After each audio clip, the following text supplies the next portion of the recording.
कभी सोचा है कि कोई ऐसा समाज हो सकता है जो राजा, महल या किसी भी जंग के बिना तरक्की कर रहा हो? सुनने में किसी फिक्शन कहानी जैसा लगता है ना?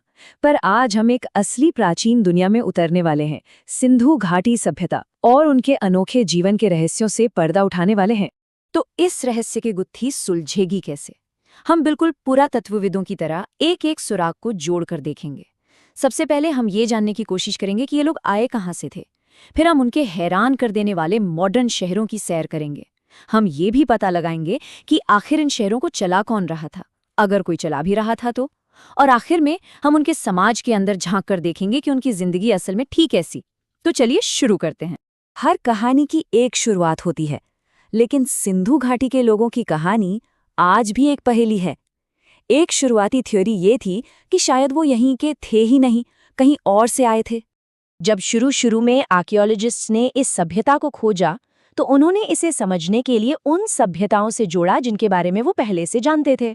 और उनका अंदाजा क्या था कि शायद ये लोग मेसोपोटामिया की शक्तिशाली सभ्यता की ही एक ब्रांच थे, जो आज के इराक में थी।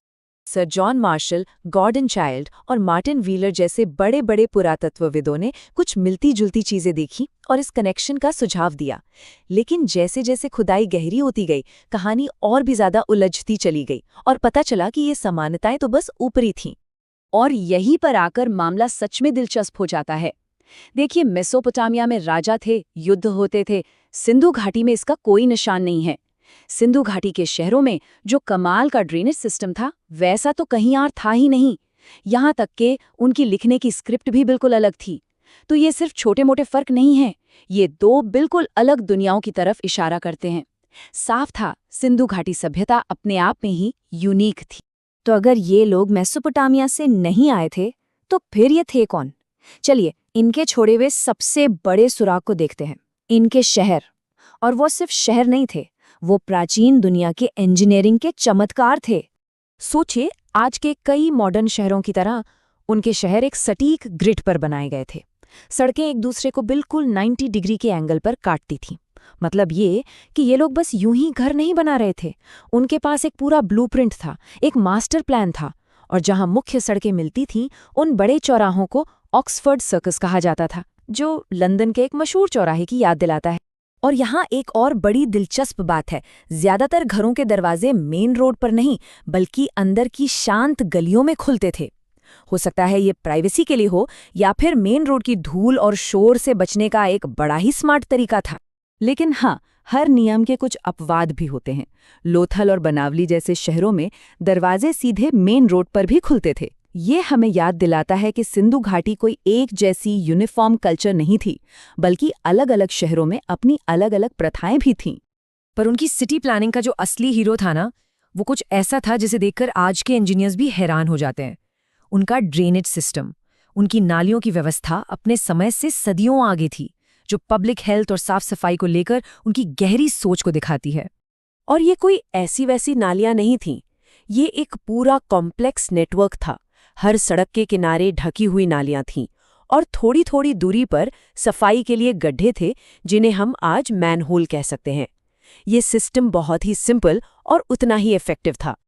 ये डायग्राम दिखाता है कि ये सिस्टम कितना स्मार्ट था। पानी तो आगे बहता रहता, लेकिन जो भी भारी कचरा होता वो इन गड्ढों में जमा हो जाता। इसका मतलब वो पूरी सड़क खोदे बिना आसानी से नालियों को साफ कर सकते थे। है ना कमाल की इंजीनियरिंग? अच्छा, इतने वेल प्लान्ड शहर, इतना बेहतरीन ड्रेनेज सिस्टम, ये सब अपने आप तो हो नहीं सकता। इसके लिए कोऑर्डिनेशन और लीडरशिप चाहिए। तो यहीं से वो सबसे बड़ा सवाल उठता है, इन शानदार शहरों का इंचार्ज आखिर था कौन? हम मिस्र के फेरोज के बारे में जानते हैं, मेसोपोटामिया के राजाओं के बारे में जानते हैं, लेकिन यहाँ क्या था? और यहीं पर कहानी एक बिल्कुल अनएक्सपेक्टेड मोड़ लेती है। आर्कियोलॉजिस्ट्स ने बहुत खोजा है, लेकिन उन्हें आज तक राजाओं, शाही कब्रों, बड़े बड़े महलों या फिर किसी बड़ी सेना का कोई सबूत नहीं मिला है। ये बाकी प्राचीन सभ्यताओं से एकदम अलग है। सच में यकीन करना मुश्किल है। लेकिन किसी राजा का सबूत ना मिलने का मतलब ये नहीं कि कोई सिस्टम ही नहीं था। शहर अक्सर दो हिस्सों में बटे होते थे, एक ऊंचा किले जैसा इलाका जिसे गढ़ कहते हैं, और एक बड़ा निचला शहर। इससे ये अंदाजा लगता है कि एक सोशल डिवीजन तो था, शायद रूलिंग क्लास गढ़ में रहती थी। तो फिर अगर राजा नहीं तो कौन? जो सबसे पॉपुलर थियरी है वो ये कि कोई एक राजा नहीं बल्कि एक समिति, शायद अमीर व्यापारियों की एक काउंसिल इन शहरों को चलाती थी। जरा सोचिए, एक सरकार जो आज की म्यूनिसिपैलिटी की तरह काम कर रही हो और एक पूरे प्राचीन शहर को मैनेज कर रही हो, ये वाकई एक फैसिनेटिंग आइडिया है। अच्छा, तो हमने शहर देख लिए, ये भी समझ लिया कि शायद व्यापारी लोग राज करते थे।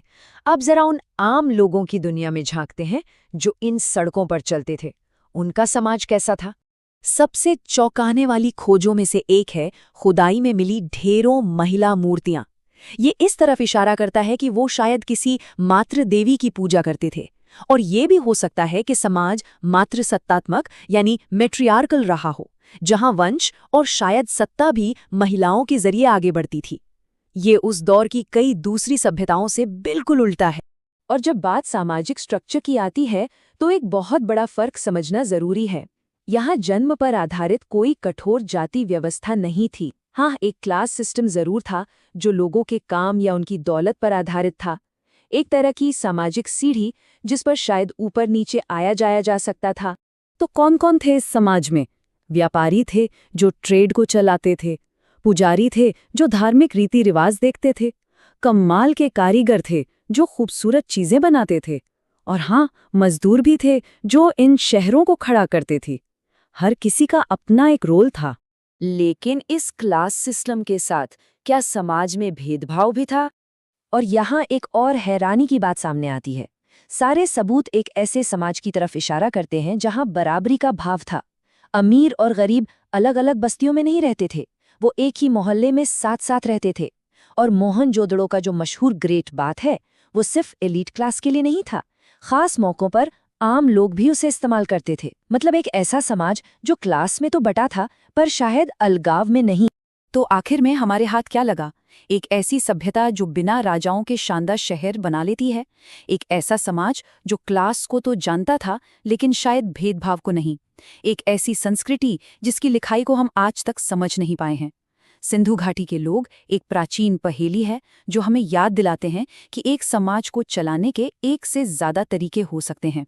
शायद सबसे बड़ा सवाल ये नहीं है कि वे कौन थे, बल्कि ये है कि हम उनसे क्या सीख सकते हैं।